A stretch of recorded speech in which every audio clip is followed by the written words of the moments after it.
每天早上我们去拜访你。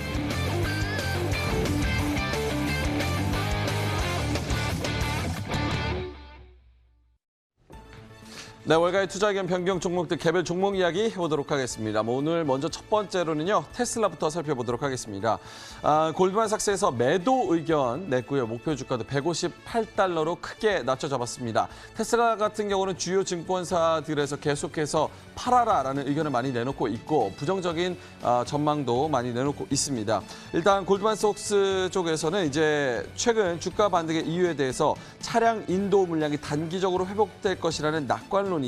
하지만 올해 하반기의 물량 전망치와 그 이후에 판매 부문에 대해서는 보급형 모델 3 차량들과 리스 프로그램이 이미 나온 상태에서 추가적으로 테슬라 주가를 끌어당길 모멘텀이 별로 없다, 이렇게 평가가 나오고 있습니다. 더군다나 이 테슬라 차량에 대한 미 연방의 세액 공제 혜택, 그러니까 정부에서 보조금을 주잖아요. 이 부분이 7월 1일에 끝나게 되기 때문에 테슬라에 대한 모멘텀이 더 약화된다라고 설명을 하고 있습니다.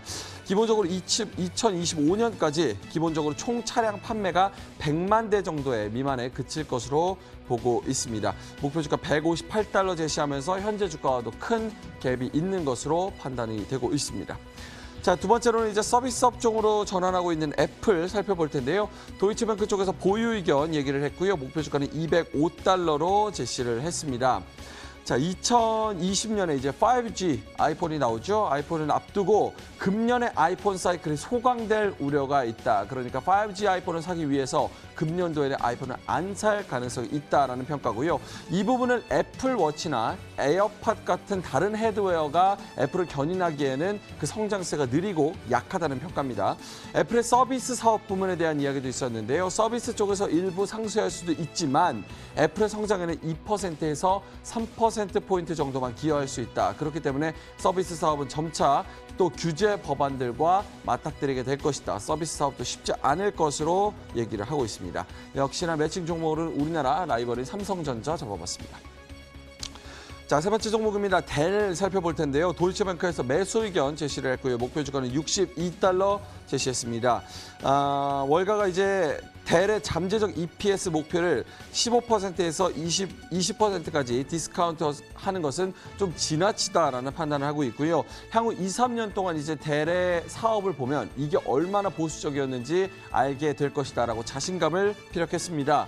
IT의 인프라스트럭처 비용 지출이 줄어들고 있다는 우려, 이 델의 높은 부채 비율을 좀 부각시키고는 있지만 이 상황에 대해서 도이치뱅크 측은 이미 그 리스크를 평가를 하고 있는 상황이며 또 델의 스토리지 그리고 더 높은 VM웨어 비중을 높인 제품군을 통해서 12%의 영업이익을 달성할 수 있을 것이다. 이렇게 자신감을 피력했습니다. 오늘 1.8%가량 올랐고요. 매칭 종목으로는 삼성전자, LG전자 잡아봤습니다.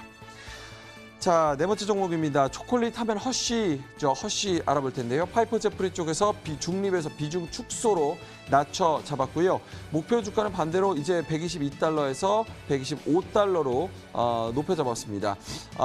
허쉬의 미국 중심의 포트폴리오가 이제 안정적인 매출 그리고 실적 성장세를 이끌고 있기는 하지만 또 나쁜 점을 더 부각을 했습니다. 현 주가 레벨을 봤을 때 밸류에이션 자체가 컨센서스와 좀 동떨어져 보인다. 그러니까 현재 주가가 너무 높은 수준이다. 이렇게 지적을 하고 있습니다. 소비재 업종의 종목과 다른 EPS들의 PER을 또 비교를 해볼 때 실적 성장 전망이 동종업종과 비슷한 수준에도 불구하고 꽤나 높은 프리미엄이 붙어있는 상태다, 이렇게 설명을 했는데요. 프리미엄이 70% 이상 붙어있는 것으로 판단을 하고 있습니다. 가장 동종업계, 그러니까 경쟁업계로 볼 수 있는 게 바로 켈로그인데 켈로그와 비교해서 이제 실적 성장 전망이 비슷한데도 켈로그와 비교해서 프리미엄이 70%가량 붙어있는 상태다, 이렇게 설명을 해놨습니다. 자, 마지막 종목입니다. 1억 3천만 명의 구독자를 가지고 있는 넷플릭스입니다. 울프 리서치에서 아웃퍼폼 의견 제시했고요. 목표 주가는 442달러 제시해서 현재 365달러도 주가가 비싼 수준인데 목표 주가 생각하면 더 오를 수 있는 그런 여유가 있는 것으로 판단을 하고 있습니다. 내용을 보면요. 첫 번째로는 유례 없는 전 세계적인 스케일을 가지고 있다. 그러니까 1억 3천만 명의 구독자, 스트리밍 업계에서는 1위로 볼 수 있고 전 세계적으로 볼 수 있죠. 이런 스케일을 가지고 있다는 게 가장 큰 강점으로 꼽았고요. 또 최근에 디즈니가 이 스트리밍 업계로 뛰어들면서 디즈니 대 넷플릭스, 넷플릭스 대 디즈니 누가 이길 것이냐 이런 이야기가 많이 나오고 있는데 울프 리서치는 디즈니 플러스가 아무래도 장기적으로 봤을 때 이길 수밖에 없다 이렇게 손을 들어주고 있지만 넷플릭스도 역시나 성장 동력을 가지고 있기 때문에 넷플릭스도 주가 모멘텀이 상당하다 이렇게 평가를 하고 있습니다. 우리나라 매칭 종목으로는 SK텔레콤 그리고 아프리카 TV 두 가지 잡아봤습니다. 자, 월가의 투자 의견 변경 종목 오늘 굵직한 종목 5가지 짚어드렸습니다.